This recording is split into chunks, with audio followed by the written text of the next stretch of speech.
Good day, everybody, and welcome to this week's episode of Monday Morning Moments with Mark. Hope this finds you well. I'm definitely doing well this week after taking last week off as a reset recovery week, following mine and Miss V's wonderful 20th anniversary trip out to Las Vegas and the Grand Canyon, and then up to Minnesota to see our son Michael's last college football game. So, as you saw in the open this week, we're going to talk a little bit about thriving in stressful situations, which is exactly what the concept of anti-fragility is. Special shout out to my mom for keeping that coffee cup for what seems like my entire life. I have no idea when she first got it, but it was definitely sometime in my early childhood. And for this video, I knew I could reach out to her, and she still had that cup. So thanks, Mom, for that one. We'll get into anti-fragility and exactly what that is here in a few minutes, but first we always have to have the funniest thing. And the funniest thing was actually an example of my own anti-fragility as Miss V and I made a little faux pas on our trip out to the Grand Canyon. So there's buses that take you to the different stops along the Grand Canyon. And we're getting on the buses and we walk through a few, from a few different spots from one to the next. And we go to get on the bus to go out to the last spot. And we're going along and all of a sudden I look over and I said, Miss V, how did Canyon get on the wrong side of us?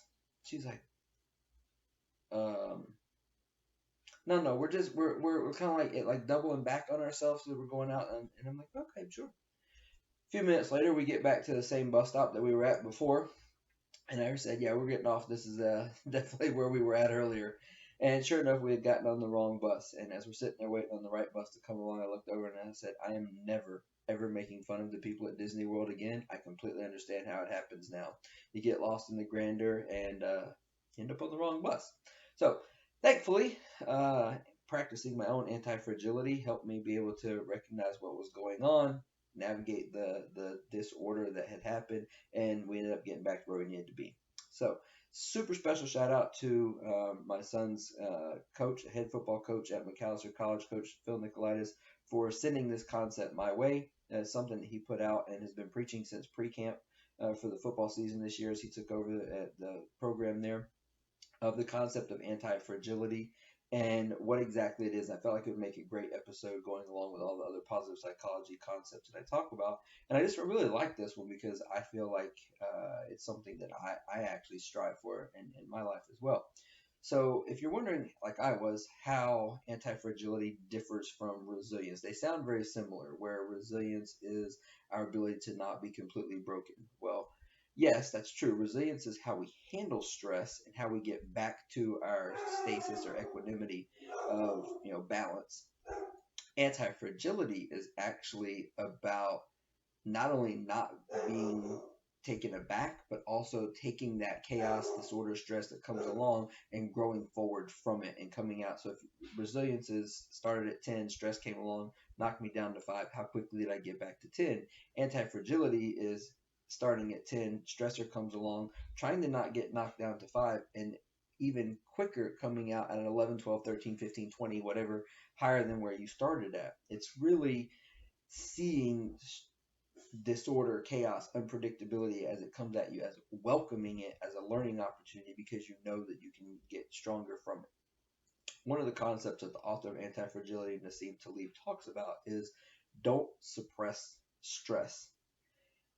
In systems where you don't welcome the stress or they're not stress tested enough, then they actually become more fragile because you don't test them enough. I correlate that in my program as a form of mental conditioning where we're welcoming those sorts of things, and so that stress actually allows us opportunities to grow and get better. So we want them in our lives. Welcome it, grow from it, thrive in it.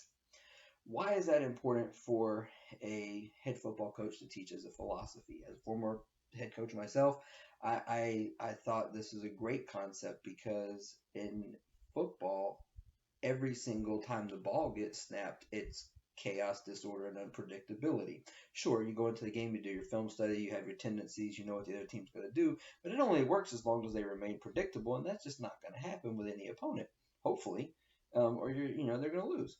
So what we really need to look at is what Taleb describes as event exposure, or in football, what did your practice look like? How much did you expose yourself to the chaos, potential wrinkles, things going against predictability? Okay, tendencies tell us this, but what if they do this? How often did we expose ourselves to the what if scenarios?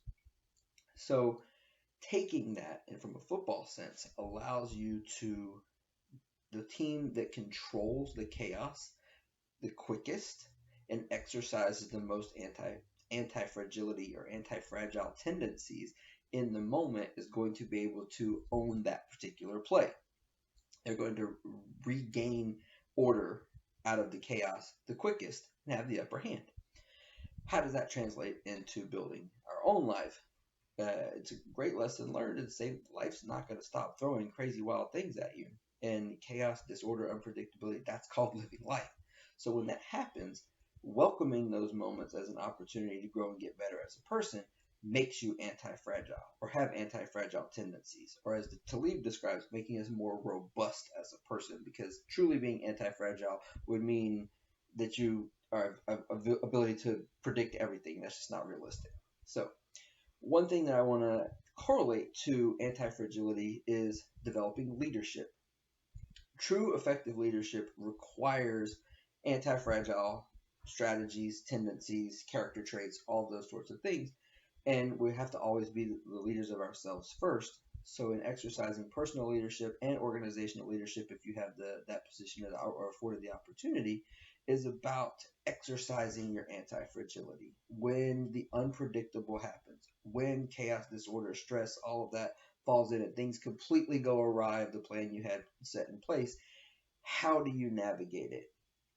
Not only how do you navigate it, but how do you bring others along with you? So in those types of high stress situations, people gravitate towards leaders who are exercising anti-fragility and are already putting the puzzle pieces back together.